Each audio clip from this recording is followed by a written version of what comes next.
Good evening. The presidency. Just in the first 10 seconds, this is already a lot better than his abysmal debate performance from the other night, where he seemed to be doing his best shambling, obsolete ghoul impression. The most powerful office in the world. You know, somebody actually released a report, like his staffers actually, I think, leaked some stuff to the press where they're basically saying that this guy, he's sundowning.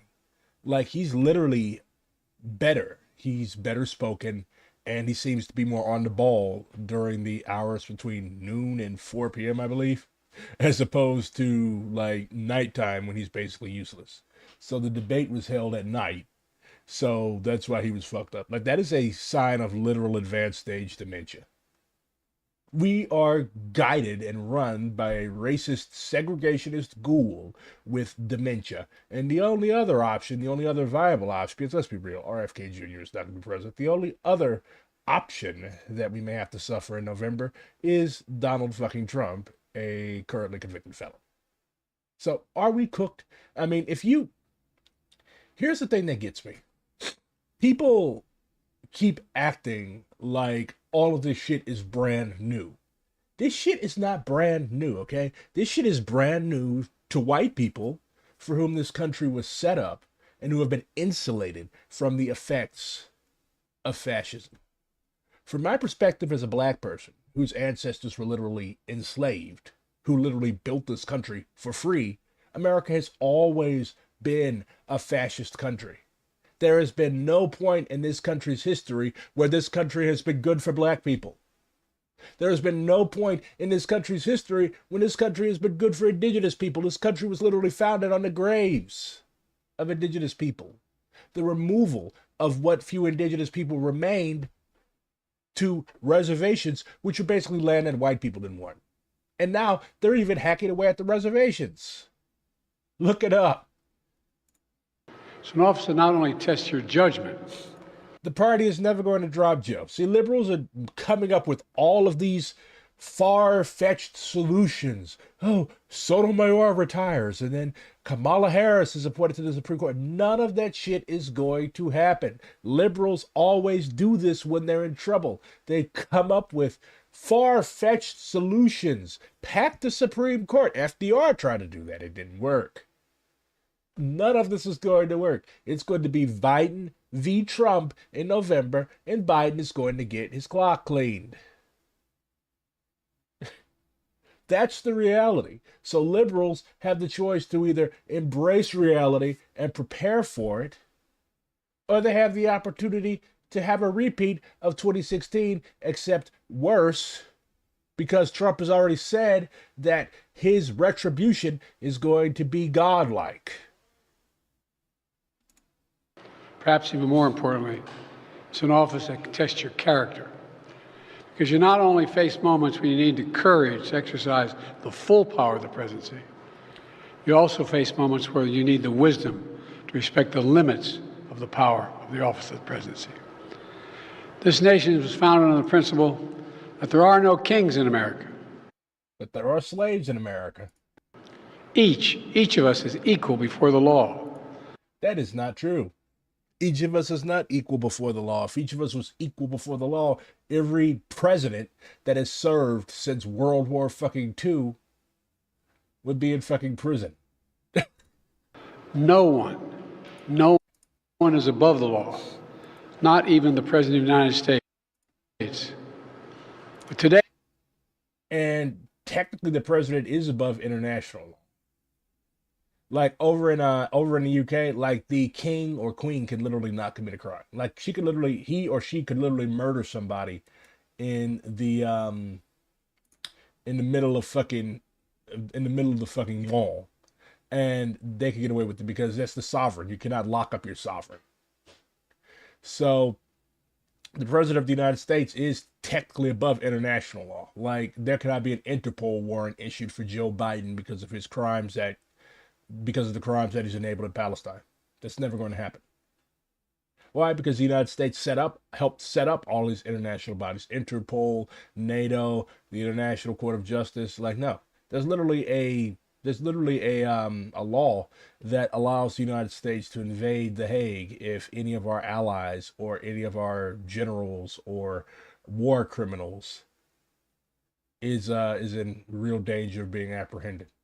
That's why ICJ warrants against Israel and the United States are basically like, it's basically showboating. They cannot do anything because the United States still has the most powerful military in the world, and we seem to have no qualms about using it, or we have no qualms about using our proxies.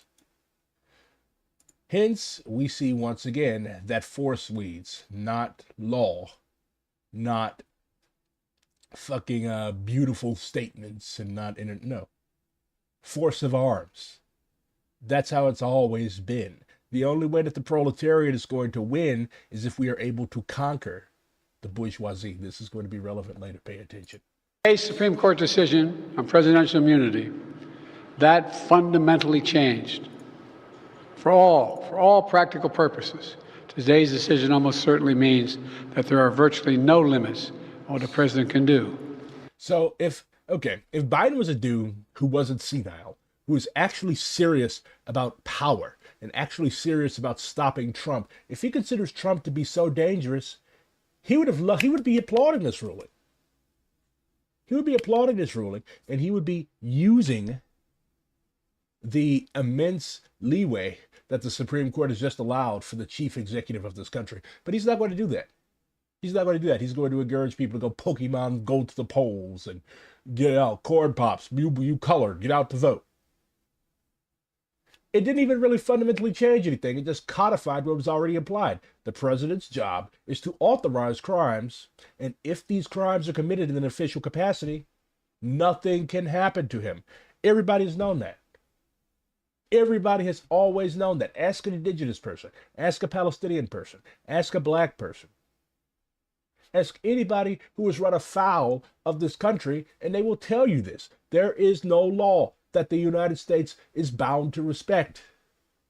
We are a criminal empire. This same body literally ruled that my ancestors had no rights that the white man is bound to respect. Last week, they ruled that working class people have no rights that corporations are bound to respect. Yeah. This is a fundamentally new principle, and it's a dangerous precedent, because the power of the office will no longer be constrained by the law. The power of the office has never been constrained by the law. Even including the Supreme Court of the United States. The only limits will be self-imposed by the president alone. This decision today has continued the court's attack in recent years on a wide range of long-established legal principles in our nation, which, of course, have always been thrown away and ignored at the president's convenience. From gutting voting rights. Like Chet just said, this just codified what was already implied. The president can do whatever the fuck he wants. I saw people on Twitter say that this basically retroactively legalized Watergate, which I guess is technically true, because these crimes were committed in the act, in like the official capacity of the president of the United States in the course of his getting reelected. So yeah, the president can just go burglarize random people's houses or fuck with the opposing party. Like if Biden was smart, he would be on some Nixon shit right now. But Biden is not smart, neither are his staff. That's why he's losing. Rights and civil rights, to taking away a woman's right to choose. BRG, do you shave your head with the razor, or are you just naturally that bald? Now, I'm not fucking KU. Yes, I do shave my head because I have a receding hairline, and I'm not a white dude that could do a fucking comb over. That shit looks disgusting. So yes, I shave my head every other day. To today's decision that undermines the rule of law of this. But I'm not going to be sitting in front of my computer wearing a fucking hat, so. Nation. Why? Because I'm not fucking Black Tim Pool. Nearly 4 years ago, my predecessor sent a violent mob to the U.S. Capitol to stop the peaceful transfer of power. We all saw it with our own eyes. We sat there and watched it happen that day. You can call for that. No, that's going a little too far. Like, I'm pretty sure the Secret Service or SEAL Team 6 would probably refuse an order. I mean, yeah, the United States has assassinated its own citizens before, such as Fred Hampton, and that kid that was killed in Yemen, I believe, under Obama with the drone strike, that was directly authorized by the president of the United States himself. But to try to do that to a person that is probably going to be the next president of the United States, that's no. I'm pretty sure that the military or whoever Biden tries to mobilize to enforce that order would consider that order illegal, and there would probably be a lot of ramifications for Biden as well. Attack on the police, the ransacking of the Capitol, a mob literally hunting down the House Speaker, Nancy Pelosi, gallows erected. Yeah, I mean, all they had to do, that was stupid to try to hunt down Pelosi. Like, all they had to do was wait for the Grim Reaper to catch up with her. To hang the Vice Is she even still alive? I think she is. President, Mike Pence. I think it's fair to say it's one of the darkest days in the history of America. Now the man Even darker than slavery. who sent that mob to the U.S. Capitol is facing potential criminal conviction for what happened that day. And the American people deserve to have an answer in the courts before the upcoming election. The public has a right to know the answer about what happened on January 6th before they are asked to vote again this year. So when are you all going to declassify all of the like CIA files and all of the FBI files? Like, do you have any idea? Of course you don't. Well, maybe you do because you're alive when all this shit was happening. But like, do you have any idea how many like American activists the CIA and the FBI under Hoover collected dossiers on? Like, they literally stalked these people. When are you going to release all the Martin Luther King Jr. files? Like, I want to see all the shit that the FBI had on Martin Luther King Jr. If the public has the right to know about this stupid shit, then we have the right to know about what you did to some of our greatest leaders. I want to see what you all did to Malcolm X. I want to see what you all did to Martin Luther King Jr. Why haven't you freed Leonard Peltier? Why haven't you freed Leonard Peltier? Why haven't you freed Mumia Abu-Jabal? Well, Mumia Abu-Jabal will stay, but still, you're the president of the United States. You can exert your pressure. Why are there still political prisoners from the fucking 60s and 70s in jail? Like, these people are not a threat anymore. You're afraid of their ideas. You're afraid of what they represent. Why is Assata Shakur still in exile? Like, I don't give a fuck about what happened at the Capitol. I give a fuck about our leaders, about those who stood for the working class, about those who stood for black people, Puerto Rican people, indigenous people, everybody who's fucked over by this country that you represent and you seek desperately but failingly to preserve. That's who I care about. Now, because of today's decision, that is highly, highly unlikely. It's a terrible disservice to the people of this nation. So now the American people will have to do what the courts should have been willing to do, but will not. The American people have to render a judgment about Donald Trump's behavior. The American people must decide whether Donald Trump's assault on our democracy on January 6th makes him unfit for... We've never had a democracy. I can't listen to this dithering idiot anymore. But yeah, this is what everybody's pressed about. So, held. This is Trump versus United States, certiorari to the United States Court of Appeals for the District of Columbia Circuit. Held, under our constitutional structure of separated powers, the nature of presidential power entitles a former president to absolute immunity from criminal prosecution for actions within his conclusive and preclusive constitutional authority. And he is entitled to at least presumptive immunity from prosecution for all of his official acts. There is no immunity for unofficial acts. So that's what everybody's pressed about. Basically, the president of the United States can do whatever he wants and be immune from prosecution after the fact, after he's left office. Because they're not going to prosecute him while he's in office. That's not going to happen. So a lot of people, a lot of liberals especially, are pressed about this. Like, oh no, our democracy. We've never had a fucking democracy. Like dude in chat said, this is literally codifying what has already been the case. Ask any oppressed person. So is Biden going to do anything about this? Is he going to do anything about this? Suddenly, a host of previously unthinkable options have opened up to him. He can dispatch SEAL Team 6 to Mar-a-Lago with orders to neutralize the primary threat to freedom and democracy in the United States. He could issue an edict that all digital or physical evidence of his debate performance last week be destroyed. Or he could just use his chilling partisan decision, the latest 6-3 ruling in a term that was characterized by a staggering number of them as an opportunity to finally embrace the movement to reform the Supreme Court. But Biden is not planning to do any of that. Shortly after the Supreme Court delivered its decision in Trump v. the United States, the Biden campaign held a press call with surrogates, including Harry Dunn, a Capitol Police officer who was on duty the day that Trump supporters stormed the building on January 6. Representatives Dan Goldman, Democrat of New York, and Jasmine Crockett, Democrat of Texas, and Deputy Campaign Manager Quentin Fulks. Their message was simple. It's terrifying to contemplate what Donald Trump might do with these powers if he's reelected. We have to do everything in our power to stop him. So do everything in your power to stop him. Everything that is, except take material action to rein in the increasingly lawless and openly right-wing Supreme Court. 4 years ago, Biden was at least willing to pay lip service to the idea that something needed to be done. You know, I've seen a very compelling argument that Biden is actually mentally fucked because he caught COVID. That may be the case because COVID does like to fuck your brain up, especially if you're old. Under pressure in 2020, then candidate Biden promised that if elected, he would appoint a bipartisan commission to consider reforms to the Supreme Court and the federal judiciary.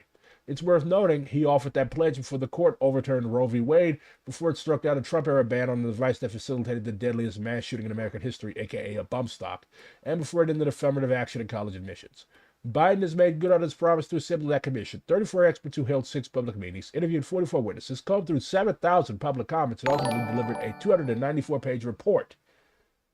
But he's done nothing at all with his findings, and he's not going to do anything at all with his findings. So, are we fucked? No, we're not. You are not fucked unless you believe you're fucked. You have the power to end capitalism, along with other people who believe that they have the power to end capitalism. If you just resign yourself to this bullshit that's going on, then you deserve whatever happens to you. These people have not resigned themselves. This was in my city. Okay, this was the Pride Fest, the Boeing Pride Fest. So my city has 2 Pride Fests, okay? So we've got one that's held in Tower Grove, which is actually pretty dope. Then we have the one that's held downtown, which all revolutionary queer people know to avoid because it's sponsored by Boeing and Anheuser-Busch and all sorts of other nasty corporations. Free, free Palestine! Free, free Palestine!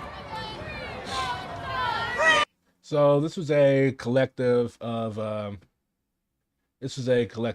queer people, progressive Jewish people, Palestinian solidarity activists, and all types of other people. And they said that they are not going to just sit by and allow you to have a fucking drunk fest, because that's essentially all that Pride is in many places, while the people of Palestine are dying. So all power to them. I would have been out there, but I had to work. If you are black, this is what you need to be doing. Let white liberals panic, okay? You need to be putting this together right now. This is from Comrade in the South. Deepest South. He is in the deepest South. And you need to learn from the Comrade in the deepest South. Free the land, comrades. So here is my kit loadout. Today I want to go over that and what I believe is a baseline for all new African Maroons / Minutemen / freedom fighters should have on hand to not only be prepared, but to be effective as a force in the community for community armed defense. So starting from top to bottom, there's my plate carrier. I found it. It's honestly an inexpensive one that you can find on Amazon. I have level 4 plates in there. I have on the backside a hydration bladder pouch that holds a 3-liter hydration bladder. Here in New Africa, pretty much every single day of the summer is a heat advisory, so you have to have lots of water on hand. I use the plate carrier specifically for our community engagement when we do armed patrols in the neighborhoods. Alright. On the sides is what's called a cummerbund that can hold several AR mags. So I'm running 2 30-rounders and 2 40-rounders and 2 smokes. The function of smoke grenades is just to put down a smoke screen, so when we pop smoke, that is to either break contact or for offensive purposes, it can be used to put up a smoke screen as you assault a building, for example, or a trench line, etc. Anyways, that is my blade carrier setup. To the right of it are my mechanics gloves, just some basic combat gloves to use with my right.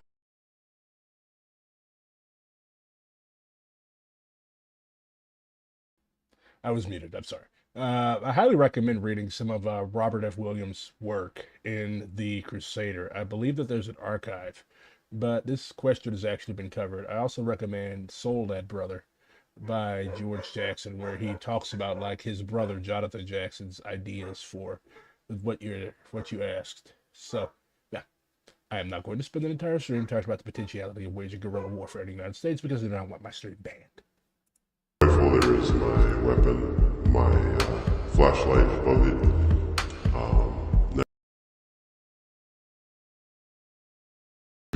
To the left, I have my chest rig. Now, my chest rig is my go-to war kit. It is my go-to war loadout. So when things really pop off, I'm going to be rocking that. I'm not going to be rocking the plate carrier, but more so the chest rig, as that has much more capacity in the front. Double stacked are 4 mag cells, so I run 8 40 rounders in there, and then on either side I have what's called a spud pouch. Each of those holds not only a smoke but a 30 round PMAG as well. So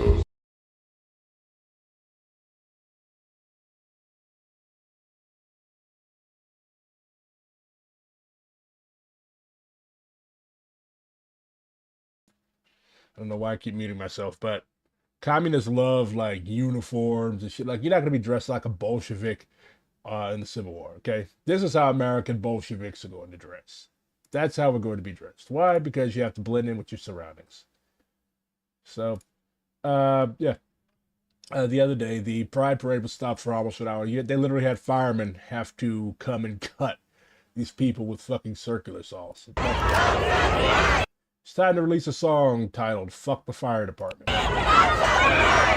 Most of the firemen, especially in like southern and Rust Belt cities, they basically see themselves as fire cops anyways. This is in sharp comparison to Europe, where during protests, cops literally come and try to beat up protesters, and the firemen come and spray them with hoses.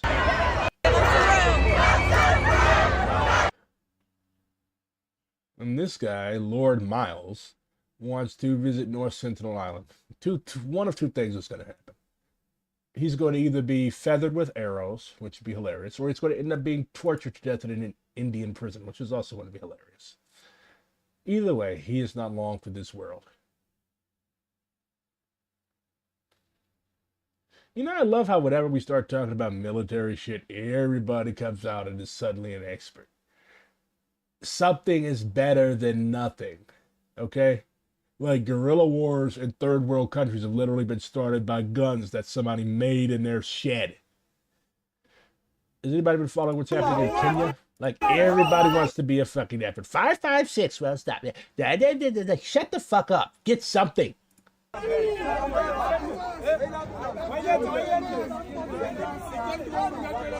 So they shot this dude, and they have wrapped him in the Kenyan flag and are currently taking him away from the cops.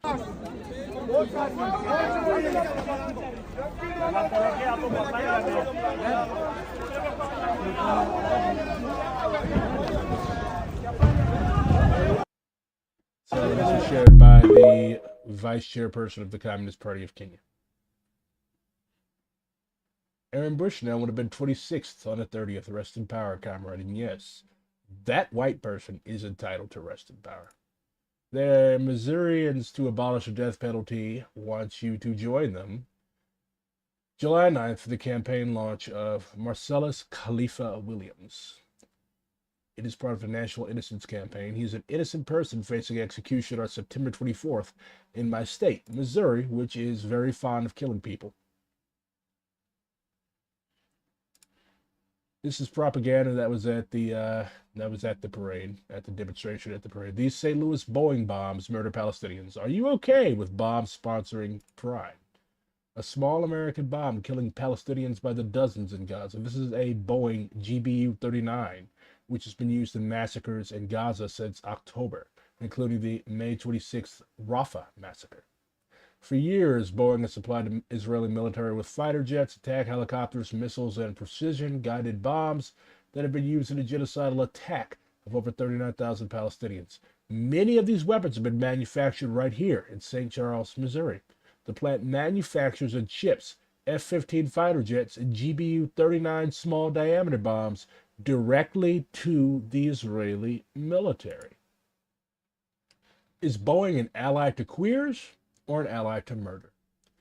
Israel is expected to purchase $10 billion worth of military products from Boeing in the next decade, and the new agreement means that Boeing will now invest $3.5 billion in new business in Israel.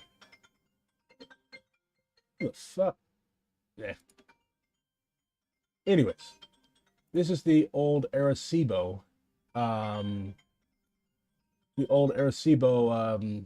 Array.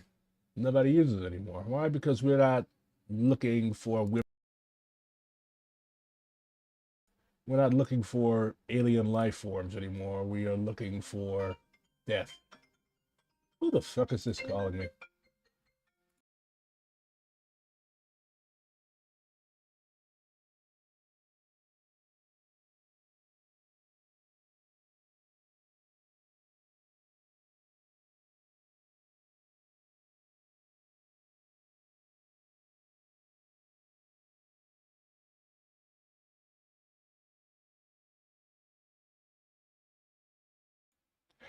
I'm sorry. But this was a Nation article. Looks like your ad blocker's on. I'm going to keep my ad blocker on. So this was released a few days ago. Pride and Genocide don't mix. Pride St. Louis, the group that organizes our city's local Pride Fest every year, appears proud of the fact that the Boeing company, the fourth largest arms manufacturer in the world, is sponsoring the St. Louis Grand Pride Parade on June 30th, all while its Missouri-made bombs are killing people in Gaza. Pride appears proud of this. Its website proudly trumpets the fact that the Grand Pride Parade is presented by Boeing. This is why, okay, being queer is not an indication of good politics, okay? Being queer is not an indication of good politics. It's not. The fact that you like to fuck other dudes in the ass like I do does not mean that you are a revolutionary. It means simply that you like to fuck other dudes in the ass. So this is why I oppose this whole identitarian thing, especially when it's weaponized and used by white queer people who generally end up being liberals and gentrifiers and all types of other nasty people. Ernst Vohm was gay. Cecil Rhodes was gay. He literally raped his fucking black porters. Alexander the Great, one of the greatest empire builders in the world, was bisexual at the very least. So no, there have been all types of horrible, horrible people who have just so happened to be queer. Do I believe there's a queer community? Yeah, there's definitely a community of men who like to fuck each other in the ass. I'm a proud part of it. But it doesn't necessarily mean that it has good politics. There are revolutionary communist queer people. There are fascists who are queer. There are Democrats and Republicans who are queer. You have log cabin Republicans. If you've ever seen the show American Dad, they literally make fun of them. So, yeah. But also, when we talk about our trans comrades, their material conditions have, as a gay man, I'm a member of the aristocracy of the queer community, right? Trans people are not part of the aristocracy of the queer community. They are the people who are most likely to be homeless on the street. They're the people who are most likely to have to do survival sex work. They're the people who are most likely to be fucked with by the police. They're the people who are most likely to generally have a shitty go at society in general. So our trans comrades, we could say, are the vanguard of the queer community, whereas gay men like myself are generally the more conservative elements. Well, maybe not me individually, of course. I'm a fucking communist, but I give top energy. Yeah, that's something you're right about. Anyways, we're not here to talk about how I like to fuck dudes in the ass. This is not fucking OnlyFans. Anyways, so we should definitely take leadership and acknowledge our trans comrades as the vanguard of our community, just because of the material conditions that this country forces them to live in. Corporate sponsorship of Pride events is a slap in the face for many who celebrate Pride's lineage. Pride was born from the fire of the 1969 Stonewall riots, when queer and trans organizers fought back against police oppression. Many of these movement leaders also rejected U.S. imperialism, seeing the fight against military aggression abroad as materially tied to the fight against state violence at home. For instance, Sylvia Rivera and Marsha P. Johnson, two iconic trans women of color who helped lead the queer liberation movement, forged solidarity with the Young Lords, a grassroots group fighting the United States' colonial occupation of Puerto Rico and for economic and political self-determination in the U.S. Similarly, AIDS activists in the 1980s organized against U.S.-funded death squads in El Salvador and Nicaragua when Reagan sent millions to the Contras while refusing to invest in HIV/AIDS treatment at home.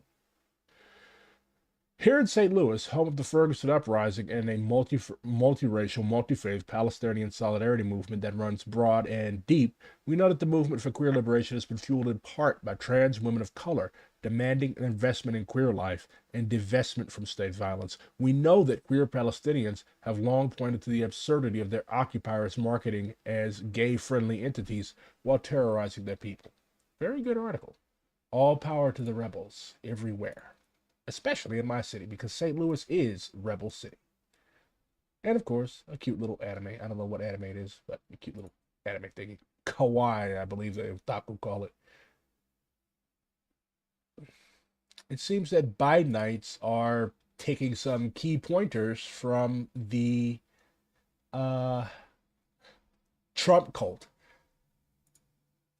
He wasn't feeling well, and he was arguing with the actual devil. Don't you dare abandon him. You're not getting a pony. No one is getting a pony.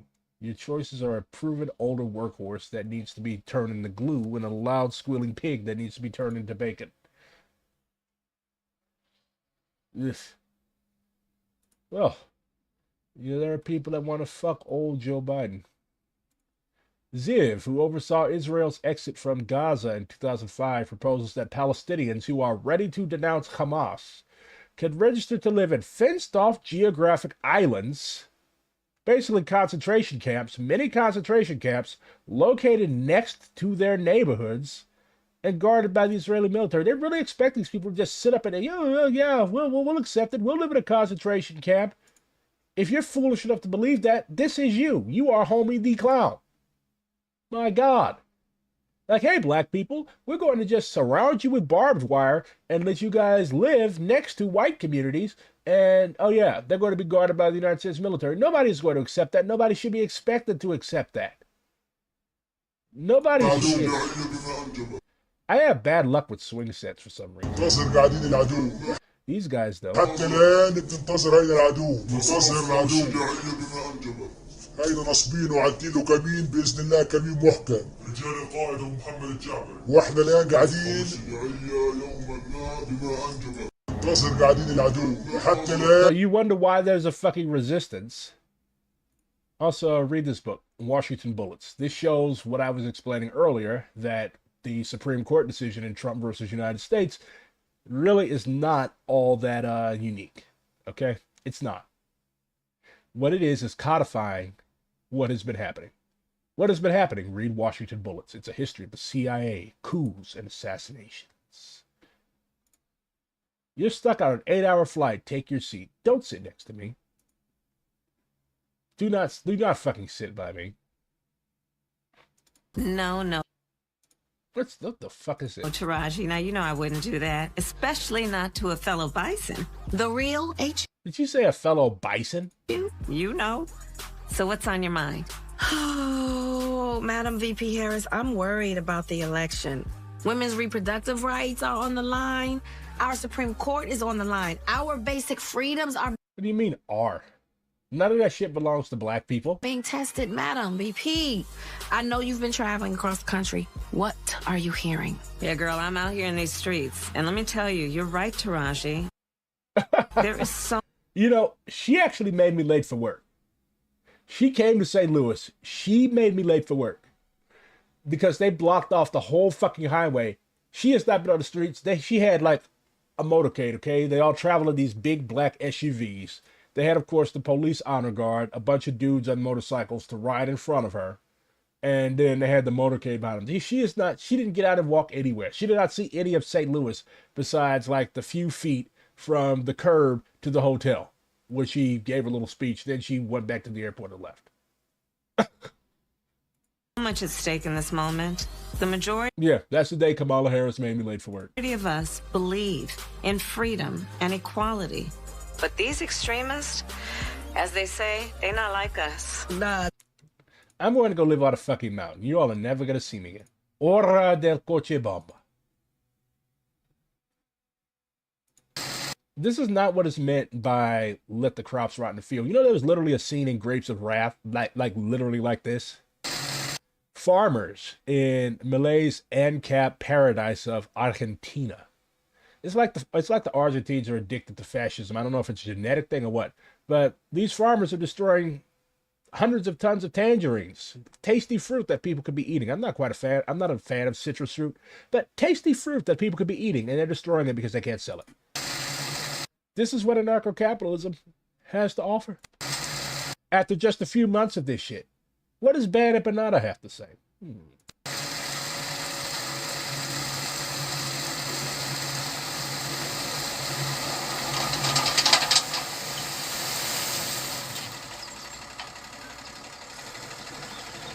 Hundreds of tons of tangerines destroyed because they can't sell them. Hundreds of tons.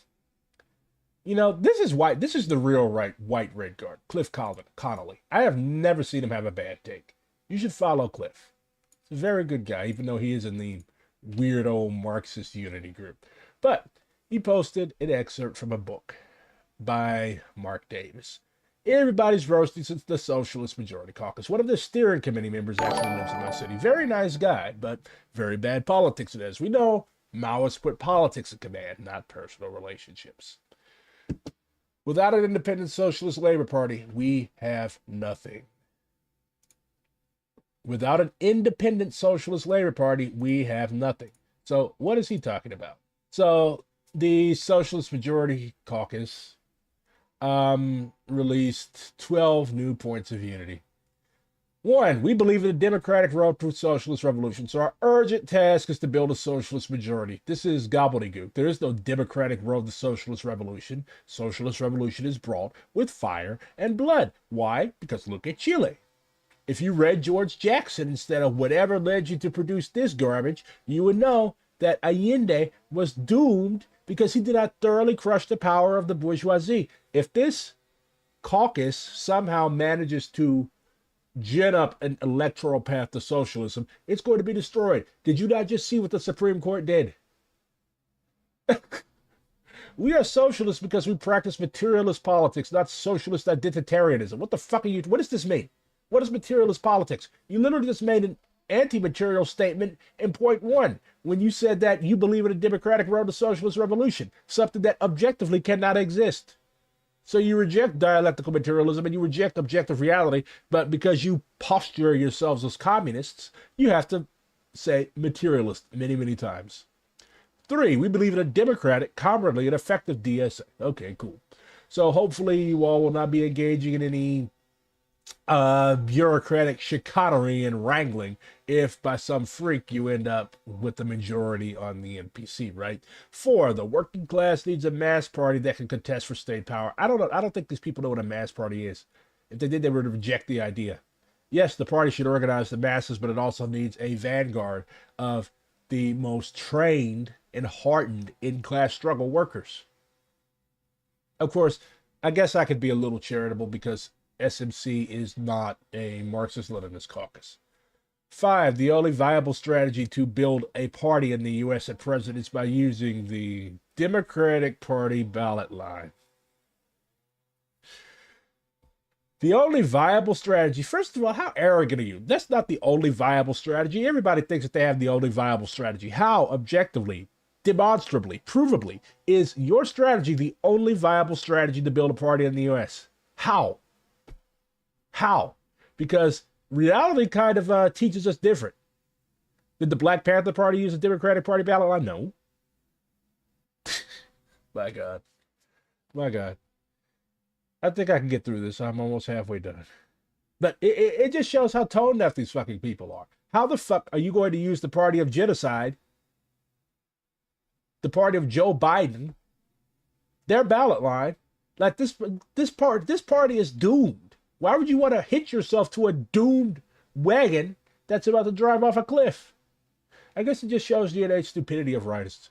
6, we are building popular movements against suppression and forming powerful coalitions. I don't know, all the SMC people that I've seen seem to be pretty bent on aligning the Palestinian solidarity movement, hence why you all think that you could use a Democratic Party ballot line. So you're not building popular movements against oppression and forming powerful coalitions. You're just telling yourself that that's what you're doing. 7, we are building a popular front against the right and advancing a democratic socialist strategy within it. What the fuck is democratic socialism? Socialism for Democrats. You're building socialism for Democrats. That's what you're doing. 8, rank and file organizing is the key to revitalizing existing unions and organizing the unorganized. Okay, cool. But most of the unions in the United States are fucking trash. Like you have the Teamsters, whose president is getting ready to go speak at the Republican convention. So, yeah, I agree with rank and file organizing. I'm not saying that destroy all unions, okay?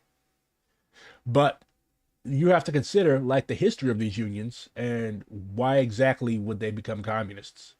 Yes, I agree with communists working in reactionary trade unions. That's a basic Leninist principle. But we also have to consider the terrain in which we're working. That is why you should read Settlers. 9, we are cohering the left pole in a revived labor movement. No, you're not. 10, we are building a multiracial movement for socialism by advancing a popular anti-racist politics. No, you're not.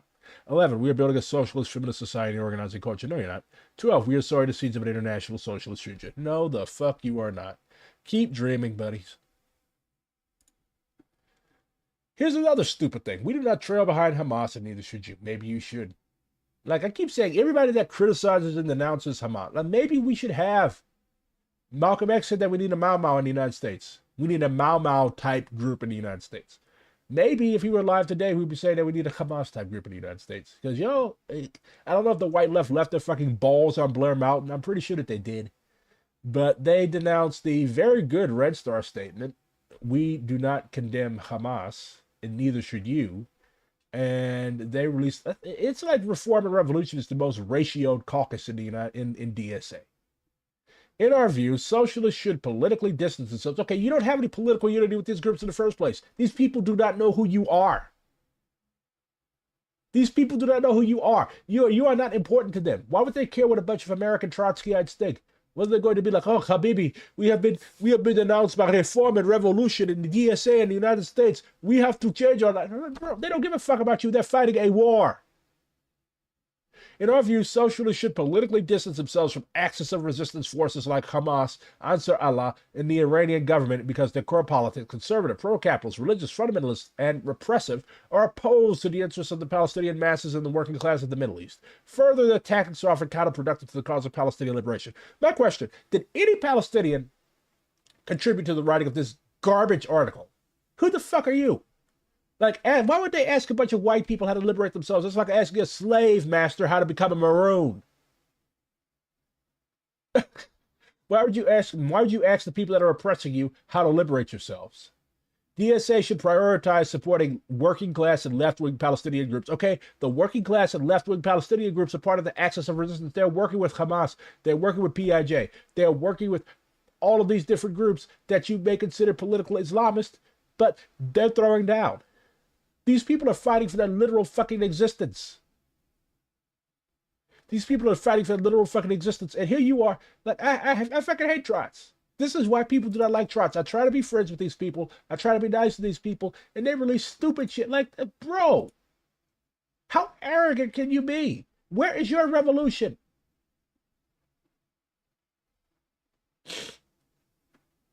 You don't have a revolution, but you have the audacity. You have the balls. Here's a pallet cleanser. Like, how do you think that these people that are about to do this immense act of bravery are give a fuck about what you have to write about them? They are fighting. They're doing what we should be doing. But because the white left is too busy writing shit like that, who cares if you condemn or don't condemn Hamas? You do not matter. Allahu Akbar, Allahu Akbar, Allahu Akbar. Allah yansurhum ya Rab. Allah yansurhum.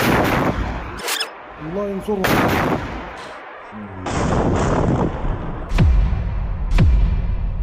It's an order del coche, Bob.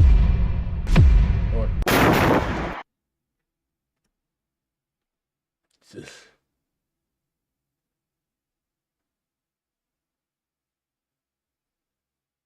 St. Louis public radio employees are ganging up on some random person on the internet. I don't know. What is wrong with people? Biden, a man who calls out malarkey when he sees it. Don't bring your malarkey in here, bitch, or I'm a Biden your ass. By America Lover, October 30th, 2019.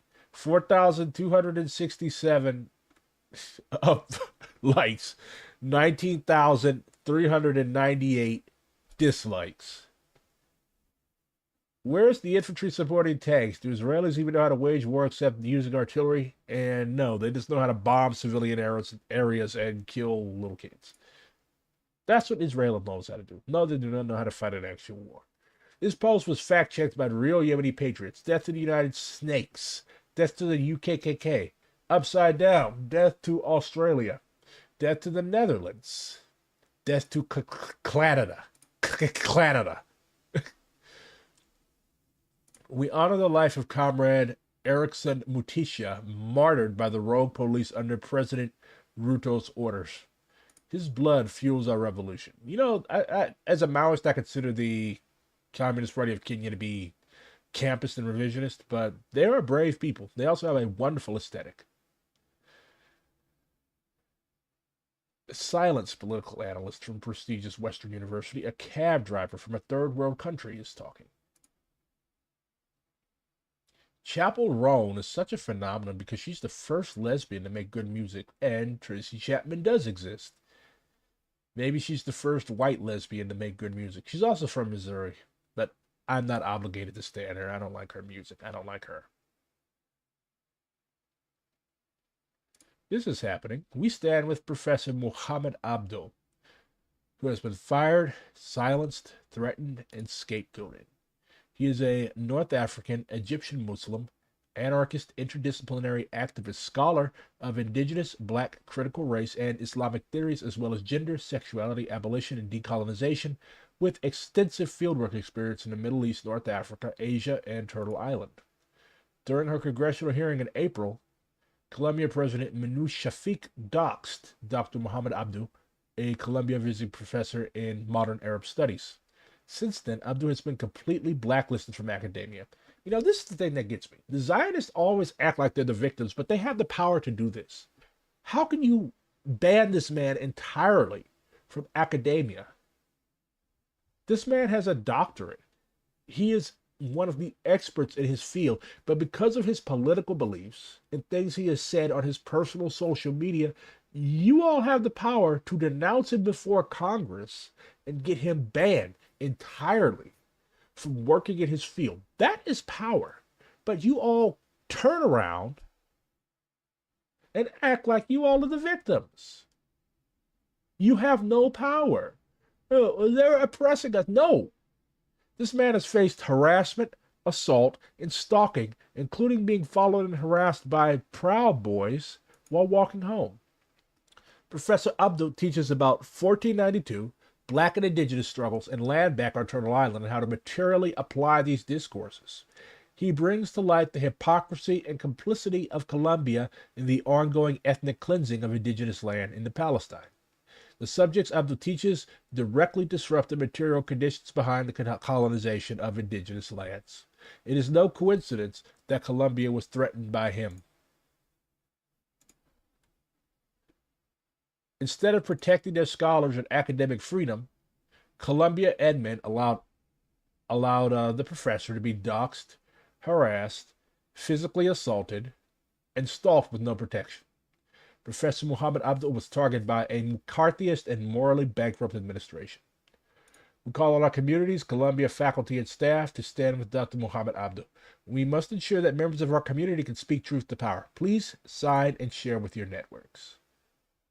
So this is a petition to hire Dr. Muhammad at Union Theological Seminary.